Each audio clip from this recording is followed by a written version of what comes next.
We're not, yeah, take that one away. So I'm Michael Kohler from Fuse Technical Group, and I'm in the CATS division, which we determined stood for Center for Advanced Technology Solutions. We're within the media server group at Fuse. We build a lot of computers. My cohort, Andy Babin, and I do that. He builds computers out of computer parts. I build computers using a soldering iron, but together we build computers. We're going to talk about a bit of a rabbit hole that I discovered when I was learning about SMPTE 2110, and that is PTP. What happened was I really wanted to move all our video signals onto the network because I'm a network geek and I enjoy working with that kind of stuff, and video routers are expensive. So I was thinking, we'll move our stuff onto the network and everything will be great.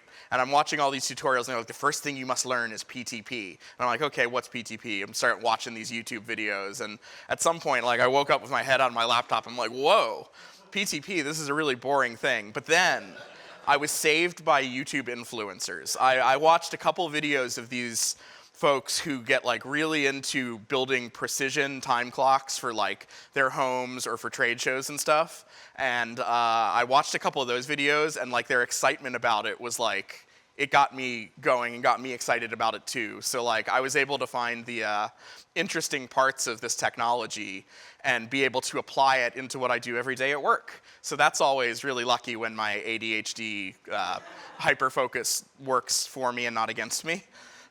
So this is the tip of the human timekeeping iceberg. There's a whole lot of stuff we need to get over once we get into it. So we're maybe live events people or experiential people, and every kind of performance is all about time. So music is notes over time, scripts are words over time, cue lists are when you need to run your cues over time, choreography is movement over time, etc. It's all, performance is time-based media. So ignoring time wouldn't be very good. You need to think about it just like power and data in a lot of our systems. So many aspects of show control rely on time, like the manual cues, like when the captain of the ship would whistle and the stagehands, who are actually also pirates, would like move the drops around, and why you never whistle in a theater. Those were ways of synchronizing people doing things. NTSC and Genlock from 1953, referencing keeping video equipment in phase. It's all about time. Time code, obviously in the name. Ethernet, to make sure there's not collisions. All these standards deal with timing. And it's one of those things that you don't necessarily think of when you're running a lighting desk or programming a media server, but like all that time synchronization is constantly happening everywhere. So we're going to talk a little about horology, the study and measure of time, which my first production out of school, I designed a DMX clock for a production of Around the World in 80 Days, and I wanted to be credited as the production horologist because I thought that was funny, and that was the last time I did community theater, but it worked. And I got paid in stepper motors, which is definitely something 22-year-old Michael was into. So human history, vast amount of like ways to keep time. We're going to kind of skip around because we can't go through like every possible thing because that would take forever. So we're going to talk about what is a second. And a second is the amount of time that elapses during 9,192,631,770 cycles of the radiation produced by the transition between two levels of the cesium-133 atom. So we have this weird thing in science, particularly with the metric system, where we take some unit that was once defined based on like cals or how long parts of our body were, and turn it into some like really science-y thing so that we can standardize it. So I feel like a bunch of scientists figured out exactly how many cesium atom transitions happened, and that's where they redefined the second. Like somewhere you can find in a glass case the kilogram, and I'm sure they're just like shaving it off there until it's exactly the right weight of somebody's like prize-winning farm animal. But anyway, this was going to be the song in Rent, and it didn't have the same ring to it because there were too many commas. So the typical way we keep time is by measuring oscillations that have a known period. And mechanical clocks, such as grandfather clocks, pocket watches, pendulums, they all had these mechanical methods that would eventually run out of energy and require you to poke them, kick them, shake them, wind them, whatever it is you do to get your clock going again.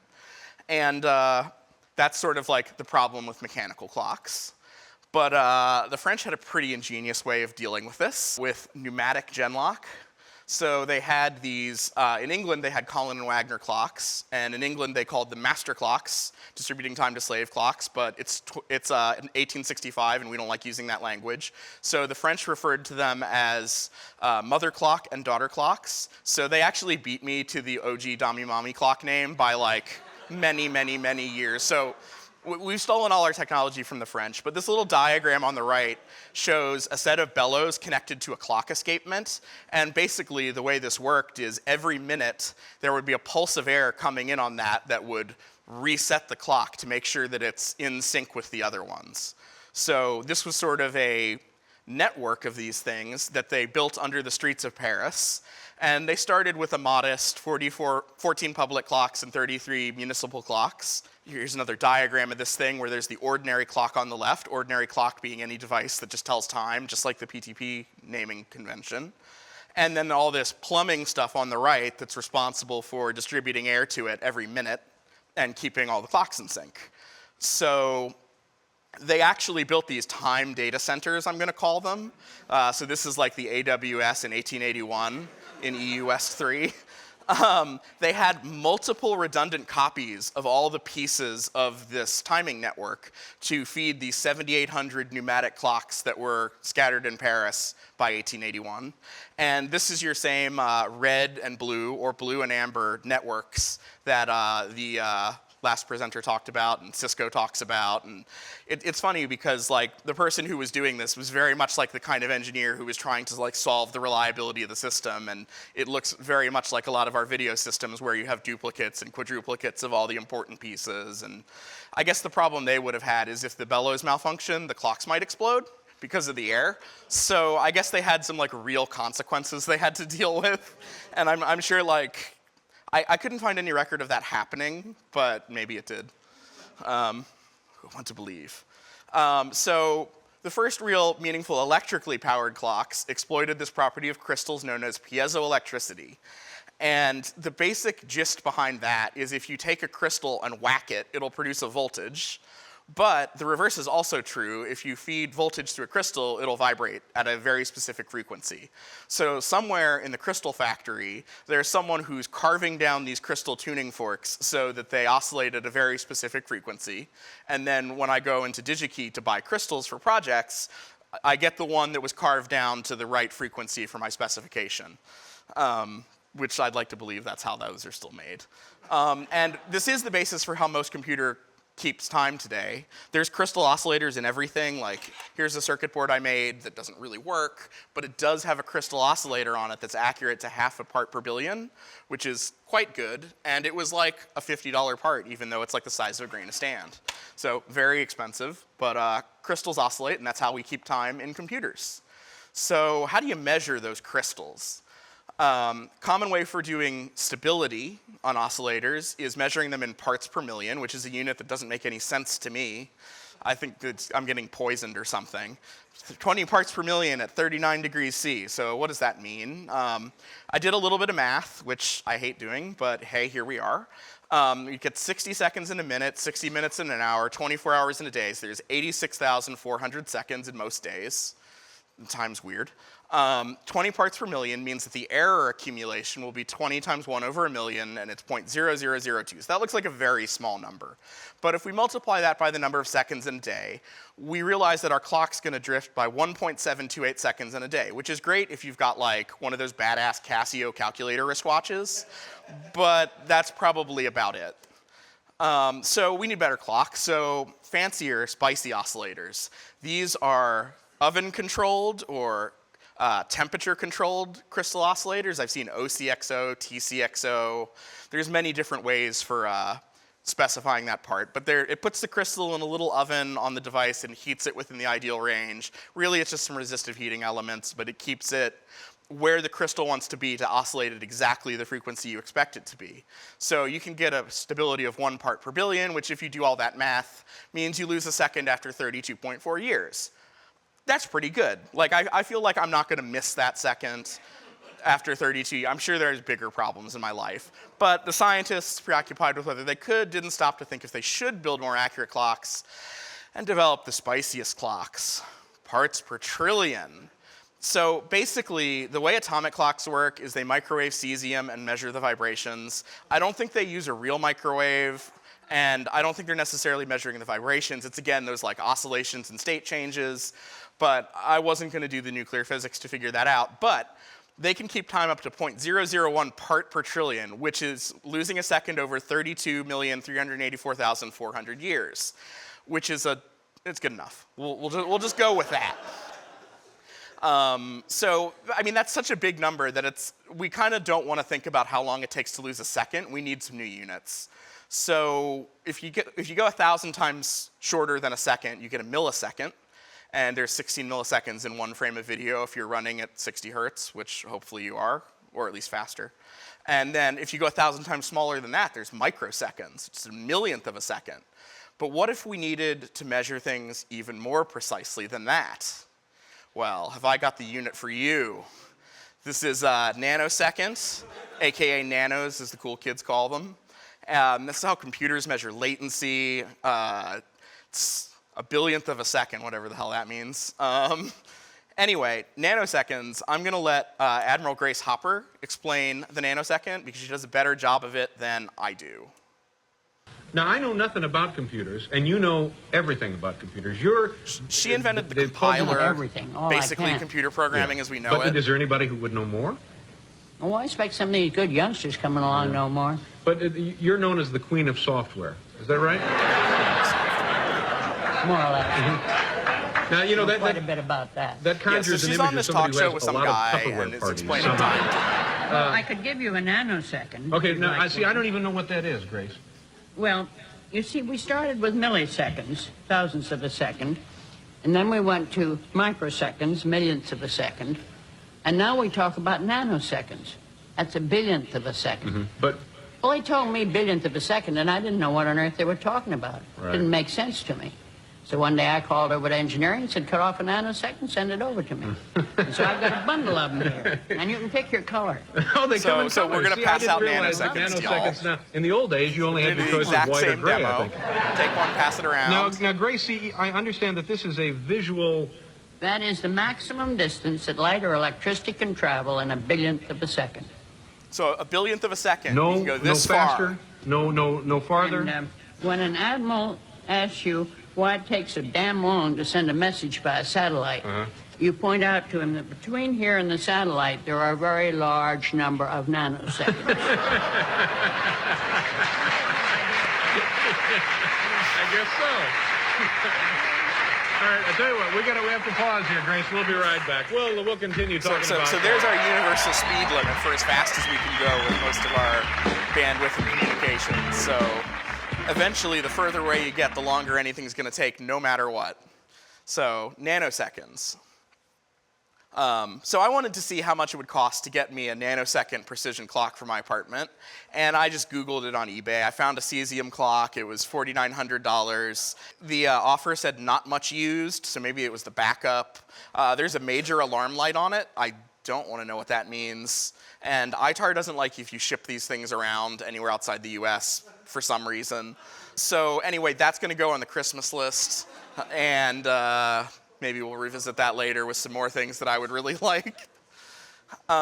Anyway, but what time is it actually? Like, we now understand this idea of stability, and we can measure times relative to one another, and time is a flat circle. But what time? We haven't talked about clock accuracy yet. So stability measures how much you drift over time, but accuracy is this idea that there is a specific time that matters. And we need to understand how that timing is kept at a global scale. So the international standards bodies weighed in, and oh yeah, for a while everybody just made up their own. Which is pretty much standard for what everybody does. But at some point, trade and commerce and shipping, there was this need to have timing standardized. So in the 1884 Prime Meridian Conference, which I imagine is very similar to the Video Services Forum of the day, they decided that they were going to standardize the longitudinal lines passing through Greenwich, England, to be 00, because colonialism. Of course that's where they put 00. It's like, oh, let's put this right in our backyard. So in 1960, we actually started coordinating time between countries. And the way they did that is they averaged the time of several hundred atomic clocks around the world, which is a cool process in and of itself. And most days are 86,400 seconds long, although sometimes they add a leap second just to like keep us on our toes. And so the first leap second happened in 1972, and I was like reading about this and it didn't make any sense to me.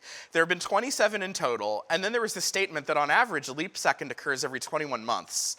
But the last one was in 2016, and I just Googled when's the next leap second, and the uselessly helpful answer it gave me is the next possible date is December 31st, 2025. However, the Earth's rotation has been relatively fast lately. Okay. So I guess they're measuring that and they're deciding whether or not they should add a leap second. But I guess because we're going fast enough, we're good. We don't need to do that. So yeah, that was a very strange thing. We haven't had a leap second in a while. I can't wait. The UTC time is still offset from that randomly drawn line through Greenwich. Thank you, big time. And yeah, most people refer to UTC 0 as GMT. So it's easy. We just put an atomic clock in every car, house, business, phone, watch, etc. No. We need to put atomic clocks in space. This is how we're going to distribute time to everyone in the world. And it turns out the government did a very good job of that. They came up with GPS with these satellites that are definitely not from a Steven Seagal movie. And when that movie came out, like GPS was very new, so like the answer to everything was satellites. Watching old movies is really funny sometimes. So the GPS fleet was first launched in 1978. It was these flying atomic clocks. And the clever thing they figured out is if you measure the time offset of 4 different satellites that you know where they are, some device on the ground can figure out where it is with a pretty good degree of accuracy. So it collects these timestamps from at least 24 satellites. There's more now. And you only need 6 or 7 to really know where you are. But the side effect of this is because they're sending timestamps around, if we want to know what time it is, we can just grab a few of those timestamps and not even bother calculating our position. So GPS time is so accurate that it can attain an error rate of 1 part per trillion, which is like really, really good for what we're doing with computers, because it's way better than that crystal oscillator. So when it was first deployed, there were a lot of concerns that the baddies could use it to like figure out where our stuff was, and they wanted to still let the public use GPS a little bit, but not too much, so they came up with selective availability, which was this idea that they were going to ever so slightly scramble the precision of the timestamps to a few percentage degrees. And that means that the GPS fix you would get is less accurate physically, and the time you would get is less accurate time-wise. So after several years of operating, people figured out if you had a bunch of ground stations and knew exactly where you were, you could just cancel out the interference that they put in and figure out exactly where everything was. So there was really no reason to use this technique anymore, so Clinton ordered it turned off. And there's this cool graph of the error in GPS, like the moment they flipped the switch turning that functionality off, and it went from, you know, wildly varying timestamps to a relatively consistent straight line. So after transition, it was 2.8 meter accuracy versus 4.6 meter accuracy. So now you can get 1 part per trillion, which is pretty good. And we have to ask ourselves, wait, why are we talking about GPS and space and satellites? What does this have to do with me? So with any of our systems, we have to make sure our video stuff is operating in time, and we do this with something called Genlock. And this goes back to the analog video days, where cameras had to be cut perfectly in time because switchers were these dumb devices that were just changing electrical contacts between signals. And you know, as your scan line runs down the camera, if you cut to another camera where the scan line was at the top, you would have like the top half of someone's head and the bottom half of the other thing you were cutting to, which people would use as the basis for conspiracy theories forever, because it's like, oh, this person's a demon because like the camera switching didn't occur perfectly in time. YouTube compression's the other thing that causes that nowadays, so it's good to still have like a boogeyman. But anyway, cameras needed to be cut in time, so they came up with black burst, as the kids call it, but it's because it's a black frame of video with this wavy, wobbly color burst signal after it. and it's generated 525 times per frame, one for each line of the analog TV standard, at 59.94 times per field, which is 29.97 frames per second because we had interlaced TV back then. You only got half the picture at once. So this whole thing is completely tied up in the 1953 analog television standards. When they came out with HD in 1998, they're like, oh, well, we got to come up with something new. We're going to come up with tri-level sync. So the voltage will go up and then down and then stay the same. But they added a bunch of extra frame rates for us so you can have even 30 and 60. So we're going to rant a little bit about 2997 and 5994 in the Bateman celebratorial compatible color rant. When RCA invented color television, they decided to hide the color data in each line of signal so that mostly black and white televisions wouldn't notice it. In order to make this work, they had to change the refresh rate ever so slightly to make the math work out. But again, they did it in such a way that the older non-color sets were none the wiser. So compatible color, as it's called, was a triumph of engineering. The smartest minds at RCA figured this out. And we've been dealing with it ever since as video engineers. In fact, if you go on Reddit, you can find people bitching that their 120 hertz gaming monitors are doing 119.88, and that makes their game literally unplayable. Because 119.88 is the drop frame version of 120 hertz video. Because of course there's a drop frame version of 120 hertz video. I'm sorry, this rant is over. So anyway, they came up with tri-level sync with a low, middle, and high. The whole point of this circuit board was to generate tri-level sync, but I forgot to hook up the negative power supply, so the voltage goes up, and then it goes down, and then it goes So someday I'll get that working, but you can do 60. And that's really great for us computer folks who don't like dealing with the 1 over 1001 drop frame math that makes everything just a little stuttery. And even though it's a fancier, more accurate signal, it's still distributed using analog DAs, so we don't have to replace any of our fancy sync infrastructure from 1953. So none of these signals actually include any concept of the date or time. They're just oscillating reference signals, and they control circuitry inside of devices. So we would need time code to know what time it is with this system, and that is a story for another day. But hey, you can do Genlock on computers, kind of. So with these really fancy, expensive, out-of-stock sync cards, of which, oops, AMD discontinued theirs, so that's going to be a dark place. But you can still get the NVIDIA one for maybe a little bit less than $1,000 now that pandemic's over, but those are very hard to find for a while. And they're compatible with only the most expensive professional graphics cards to plug into our BNC cables from the 50s. So where did we go wrong? And, or where did we go right? It turns out Intel has this GitHub library for doing software Genlock in Linux, which other than the fact that I'd have to recompile the kernel to use it, is actually pretty promising. I also have to buy an ARC GPU, but apparently those are actually in stock at Micro Center, whereas the RTX 50 whatever, according to my friend, still isn't in stock because he's been trying to get one for the past month. Anyway, this is really promising and interesting, and I think as we see the timing precision in Windows improve and more solutions like this start to happen, we'll see software Genlock options in more and more graphics cards and systems utilizing PTP. So, computers and time. Computers are actually terrible at keeping time, and part of it has to do with temperature. You can take your laptop to the beach, you can take your laptop to Antarctica, and it's going to keep time poorly in both of those conditions because they're not optimal for it. Computers are always trying to do a million things at once because Bonsai Buddy uses all your cores and prevents Windows from focusing on what time it really is. And most people don't actually need their computer to be great at keeping time, so they use cheap crystals in them because as long as your time's within a minute or so, your Kerberos will still authenticate and you can still get on Active Directory and you can still do commerce or whatever people use computers for. So most uncorrected computer clocks would drift at least a second a day, and we have various ways to fix that. The other interesting thing is computers keep track of counting the number of ticks since the epoch. And I love how, like, matrixy that name sounds. So the epoch is Thursday, January 1st, 1970. I know it's a Thursday because I once set up a rogue NTP server in my apartment and all my Windows machines in the taskbar it said Thursday because all of them switched to January 1st, 1970 dutifully. My Macs were not affected by this. I guess they realized that it wasn't the 70s and that disco was dead. But anyway, the default timing resolution on computer clocks leaves something to be desired. So why don't we just put atomic clocks in our computers? Turns out you can. There's this miniature atomic clock card you can buy from our friends at TimeBeat. They had a Valentine's Day sale last week. It's made in Britain, which is, I guess, good for time things. Their logo is this cute little owl. Yeah, sure, I want the atomic clock for Christmas. That seems like a good thing to have. What could possibly go wrong?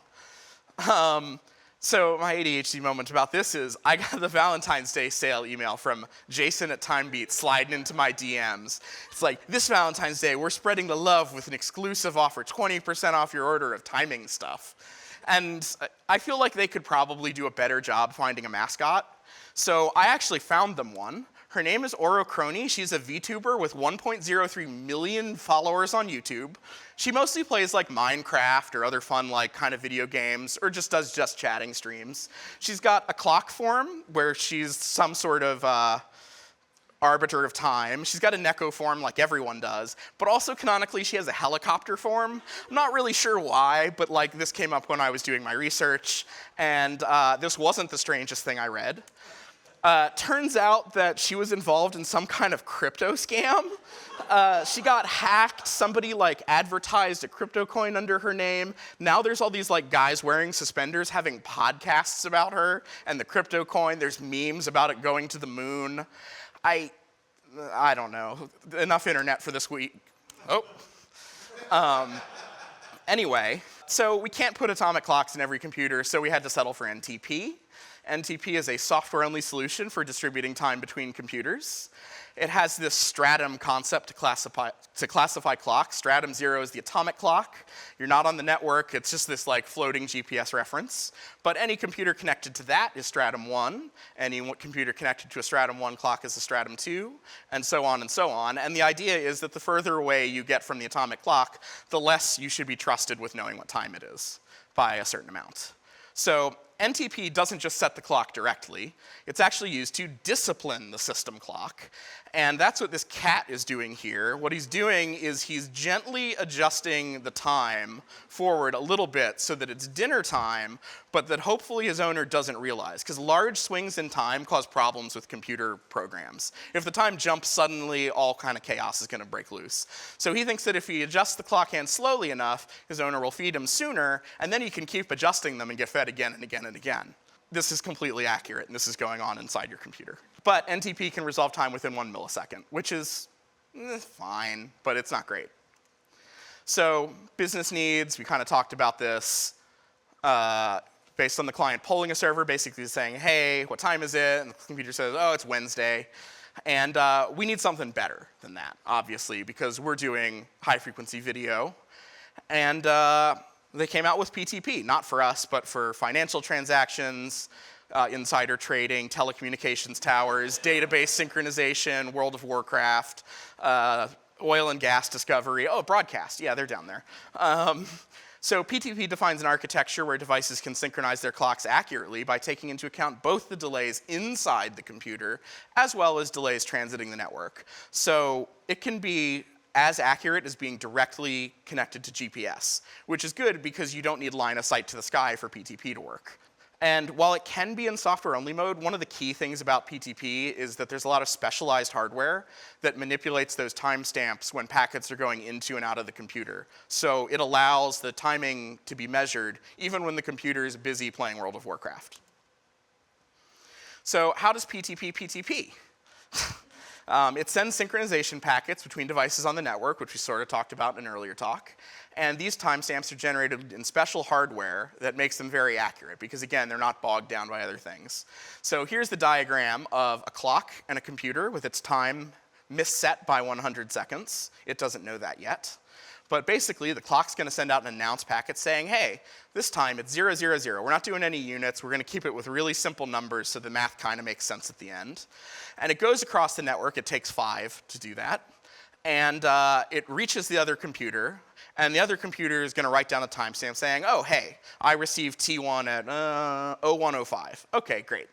So then it's going to bundle that up, think about it for a couple seconds, and create a new timestamp, T3. And it's going to be like, all right, I'm going to send you this message, and you're going to receive it. And I sent it at 1:07, and it pushes it down the network. Again, it takes 5 to get there. And the clock now receives this message, is processing it, says, okay, T4, I'm going to create another timestamp, T4. I received your message containing T2 and T3 at 0012. Let me send you this number back to you. So it sends 0012 back to it. So now this computer at the end has timestamps 1, 2, 3, and 4. And that allows it to calculate two things. The first is the delay, which is how long it takes to transit the network. That's that number 5 that we've used. And in this case, the network delay is symmetrical, and that's kind of important for PTP. There are implementations that don't rely on that, but asymmetrically routed networks could be a big problem for generic PTP clients, so keep that in mind. But it does all this math, T2 minus T1, T4 minus T3, averages them, and what that ultimately ends up with is calculating the value of 5. So it knows that when it's receiving a message over the network, there's a delay of 5. The other thing it determines is the offset. Just how wrong is my clock? T2 minus T1, T4 minus T3 over 2, 105 minus 0, 12 minus 107, divided by 2, you get 100.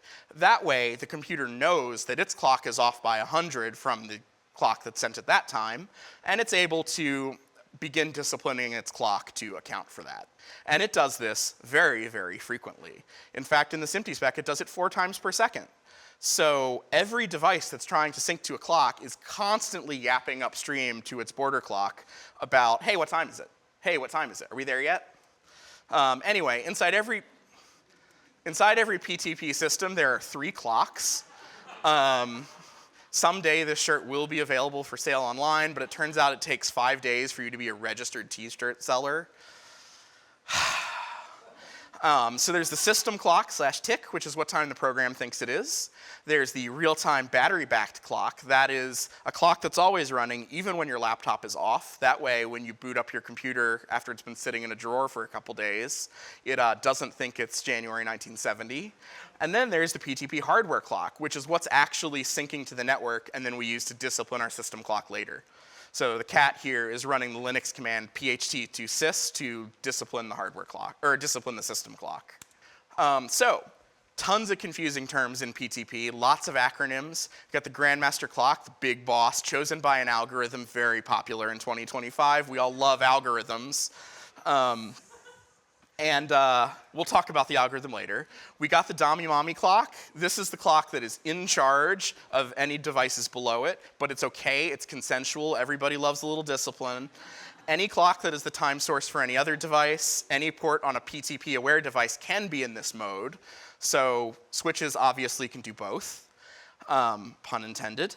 Follower, a clock that is synchronized to another clock. Any port on a PTP-aware device can also be a follower, so it all works out really well.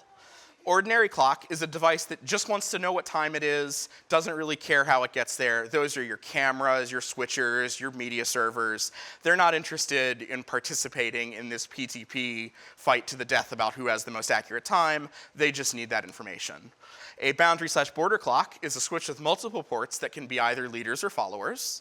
And a transparent clock is a switch that neither leads nor follows. It simply takes packets in on its input port, adjusts the timestamps of the packets on the way out. That way, the clocks synchronizing don't even realize that there's a switch there. It's kind of sneaky. We'll show those in the demo and how they sync through them. So the structure of PTP, this is sort of similar to what we were talking about with those properly designed network slides. It's about how you set up a network of clocks that can reliably fail over and tell time. So in this one, we have the 2 Grandmaster clocks at the top. Oftentimes they're connected to GPS, and they're going through a boundary clock in this option, and then you have your ordinary clocks below it. So you have the things telling time at the top, you have distribution in the middle, and you have things that want to know what time it is at the bottom. And the ports can be leaders or followers, mommies or otherwise, and any ports on a device can be a leader or a follower. But this is all very similar to Genlock, where you have a device that's keeping a time at the top of your system. You have some kind of distribution method, in that case an analog DA, and then you have a device that wants to know what time it is, takes Genlock in. A legacy device, we'll call it, which is a nice way to say that. So you can derive Genlock from PTP, but you really shouldn't derive PTP from Genlock. And the reason that is PTP is considered epoch aware, which is to say that PTP's phase is deterministically defined from the epoch date, which again is also January 1st, 1970. Everybody really likes that one. So this is great for broadcast trucks, one, because they're outside and they can see the sky, but also if you have like 8 trucks, they don't all have to plug into each other to be in sync. They just need to connect to GPS and they'll be perfectly phase aligned and time aligned with one another. Now, for us in live productions, like it was said, we're time islands. We don't necessarily care what time it is. Like, we could set our time to be something totally arbitrary. As long as all of our equipment is getting the same phase signal, that's good enough for us. So we don't necessarily need GPS. We could have a fancy crystal oscillator and a clock in a rack, making up what time it is. And as long as all our devices are listening to that same source of time, it works pretty well for us. So don't sync your PTP clock to house gen lock, as tempting as it may be. So, the BMCA. I tried to get ChatGPT to write me a version of YMCA to this, but I don't think it understood what I was asking. I would have done the dance, though. Anyway, we determined that what clock becomes the grandmaster using the best mommy clock algorithm, and there's this set of parameters. Some are user configurable, others are not supposed to be user configurable, but still are, and they're evaluated top-down, and this allows you to structure the way that your failover happens. So clocks announce these values periodically in announce messages, and the listening devices determine whether they want to be a leader or a follower based on if they see a better clock than them. So PTP is a pretty chatty protocol in the grand scheme of things. So the first parameter you set is the domain, and clocks will never select a grandmaster from outside their domain. So this allows you to create buckets of time in your system. So you could have an upstairs studio and a downstairs studio that are technically on the same network, but they're receiving time in different ways. And that's a number from 0 to 127. Then there's the priority 1. And this is a user-settable number where the lowest number always wins. And what happens is a tie results in choosing the next parameter. So it's recommended that this number matches on both clocks so that you can look at your rack of clocks and be like, these two, these are the ones that are actively duking it out to be in charge right now. And if you have other ones or other types of clocks somewhere, you're sure that because they have a higher number, they're not going to come into play unless somebody kicks over the rack with your 2 main ones. Then there's the clock class, which is not user selectable. So a lower clock class is a better source of time, and in case of tie, it goes down to the next parameter. So these are loosely defined in the spec. So clock class 6 means you're GPS locked. This is good. This is where you want to be.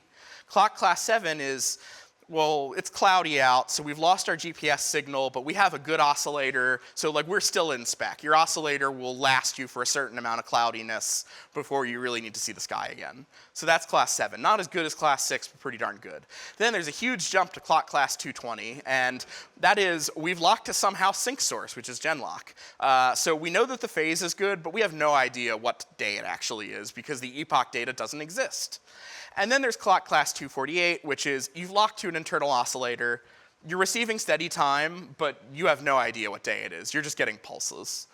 So in theory, these will automatically set based on the condition of your device, but pretty much every device has a way to override this and just say, it's all peachy, I'm locked to GPS. And since most of these are Linux computers, you can just tell them that they're clock class 0, in which case they'll take over anyway. So there's lots of like shenanigans that are possible. So finally, the priority 2 number, 0 through 127, the lowest number always wins. And this is what you set in your rack with your 2 main clocks to determine which one is the one you expect to be operating at any moment, given a total tie. So if the sun is out, you got GPS on both clocks, the one with the lowest number is always going to be your primary, and the one with your next lowest number is going to fail over in the event of a problem with that top one. So I see a lot of times people will set this priority 2 to the same number, and what happens in a tie is it uses the MAC address. So most people, unlike me, don't have the MAC address of their GM clocks tattooed on their wrist. Oh, sorry. Most people don't know the MAC address of their GM clocks, so if you were to ask somebody in one of those systems, hey, which clock is in charge? And that's probably not a place you want to be. You want to understand, in the event of a failure, where time is coming from, because otherwise you're going to have a bad time. So here's an example of the BMCA algorithm. We've got two clocks set up as follows. The domain is 127 in both of them. Priority 1 is set to 10 on both of them. The one on the left has GPS, and the one on the right has lost GPS. So the clock that's going to win the best master clock algorithm is the one on the left, because it has the lower clock class. Do another one of these. This one, despite the fact that the clock class is lower, unfortunately, P1 on the right clock has been set to be a lower number, so that means that one's always going to win the election.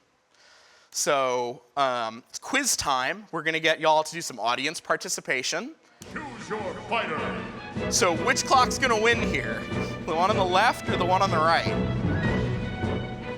Yup. This game's winner is... All right, Crony won that one. Choose your fighter. And once again, left or right? Yeah, you got it.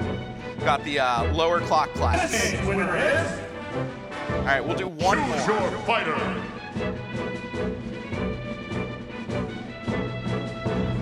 It's neither. No contest. They're in different domains, so they can actually both be GM clocks of their own little world. And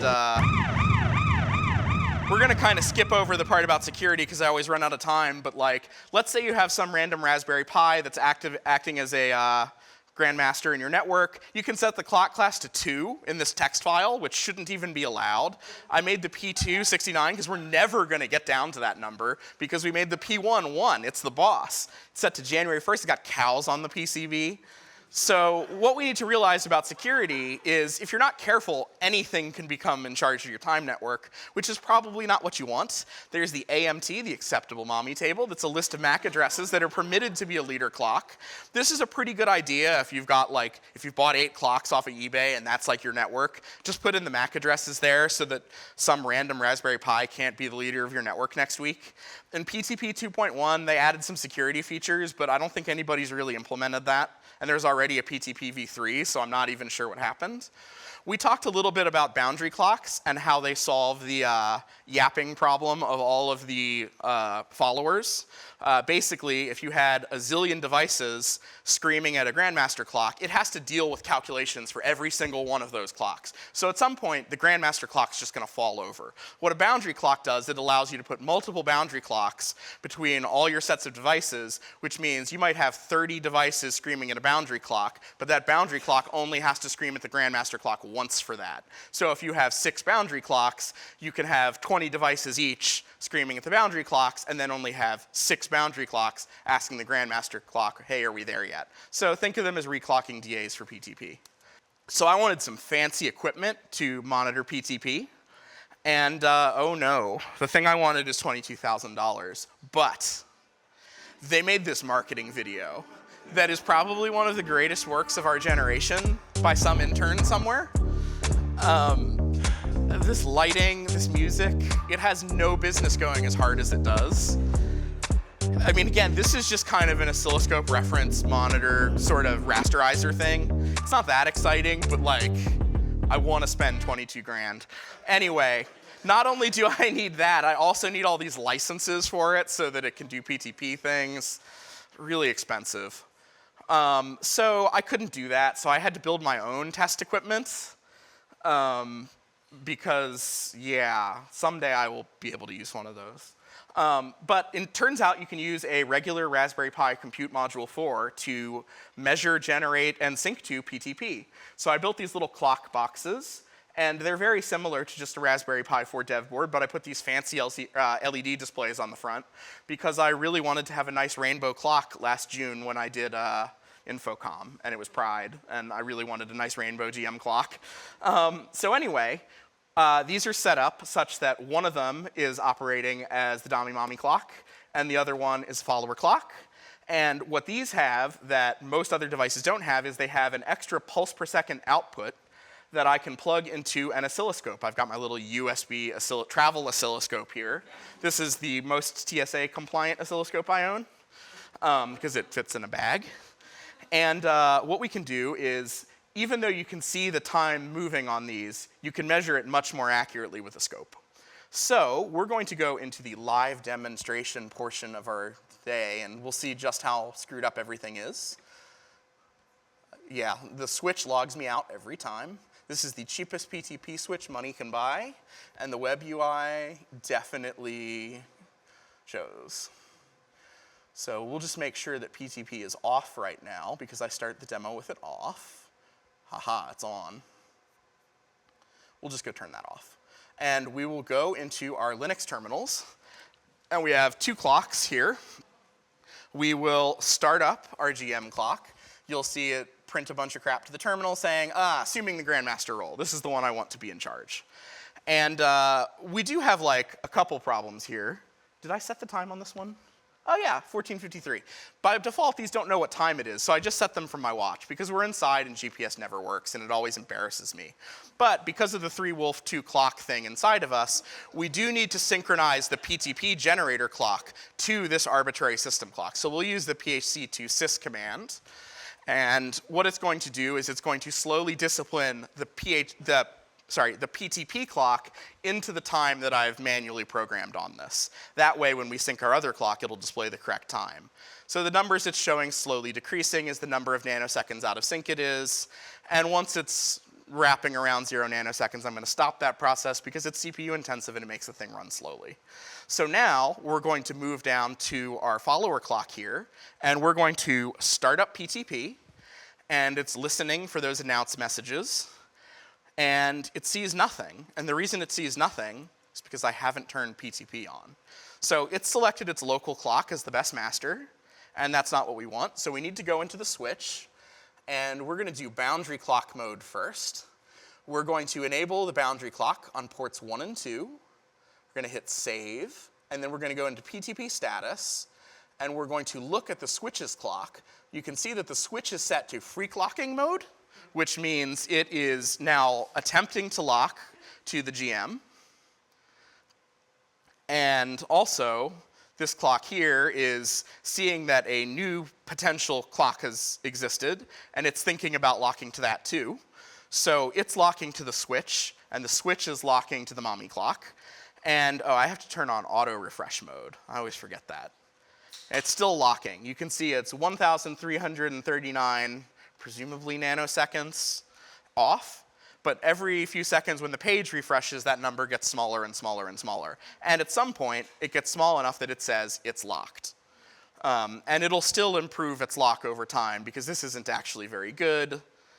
627, these numbers are basically a proportional integral derivative timer where it's, proportional integral derivative controller where it's adjusting its phase to discipline the clock. So now that this has locked, I can look at these timestamps, and I can see this master offset parameter here is oscillating between 3 and 10 nanoseconds-ish. That's pretty good, and it's really hard for us to see what these mean as normal users. But the first way we can see what time it is by, once again, disciplining the clock. So we're going to make the leader clock's time match we're going to make the follower clock's time match the mommy clock by, again, having the cat adjust the hands of the clock to whatever PTP says it is. So now the time on both these displays should be very similar, if not exactly the same. But again, that's not a thing that we can really measure with any precision. That last digit is spinning so fast, I can't even update the LEDs fast enough to actually figure out what I'm doing. So instead, we bring out the oscilloscope. And what we're looking at here is the blue line is the leader clock, and the red line is the follower clock. And it's showing me the time offset distance between those two units. And I think this line here is 50-something nanoseconds. I can zoom in, but because it's a relatively inexpensive scope, the accuracy at this zoom level isn't as good as it could be. Like, it's better on a better scope, but like, this is good for traveling. And it shows how everything has come really close together. So these devices are locked. And what we can do is we can, of course, break that. We'll go into PTP config, and we'll go into our boundary clock settings, and we'll turn off those 2 ports, and I'll hit save. And what's going to happen isn't very dramatic because there's an oscillator in this switch that attempts to hold the clock in place. But you can see that the red line is just drifting away. It has lost its source of sync, and those two lines are no longer in sync and lined up. What we can do then is, instead of running a boundary clock, let's go run a transparent clock. So I have a transparent clock saved here, and we'll just turn ports 1 and 2 onto transparent clock mode. And we will hit save, and you'll see instantly it starts listening. That red line starts jumping around as the PID controller is saying faster, slower, faster, slower. And pretty quickly, because we're not waiting for the oscillator to sync in the switch this time, these two units converge on about 2 to 3-ish nanoseconds, 6, 7, 5. Like, I'm reading them out of this line here. So once again, this is an example of a switch operating in transparent clock mode. So this switch can be either a border clock or a transparent clock. And I think what's interesting is, in the small, limited network like this, where I'm not concerned about the number of clients, the transparent clock locks much faster than the boundary clock. And that has to do with, like, if I'm doing the boundary clock, I have multiple devices that are kind of having to sync in order for everything to be finished.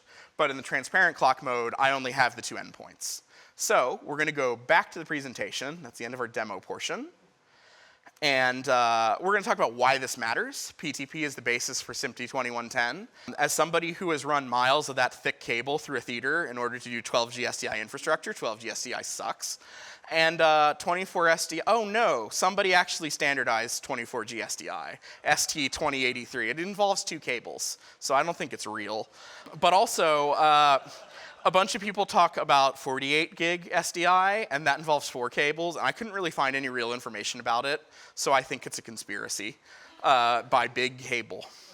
Anyway, the broadcast manufacturers aren't building as many new devices based on baseband. As our systems scale larger, the fixed frame limitations become a real problem. If I buy a 72 by 72 SDI router, it's never going to have more than 72 ins and outs. If I need more I/O past a certain point of expandability in frame-based systems, I have to replace the entire unit, which is the backplane. But if I'm based off network gear, I can just add switches and redo my topology to be more useful. So because other industries use this networking gear for massive data centers and making the world go round, AI nowadays, the networking equipment almost always becomes cheaper faster because there's always something newer out that costs more money. So, like, you can go buy last year's big AWS switch for very, very cheap on eBay. Having 2110 as a standard allows more open and expandable software-defined processing, very much like RenderStream, but free, open, and standards-based. Vendor-agnostic compositing increases creativity and teamwork amongst groups. And yeah, this will move eventually down to the creator space. So, questions?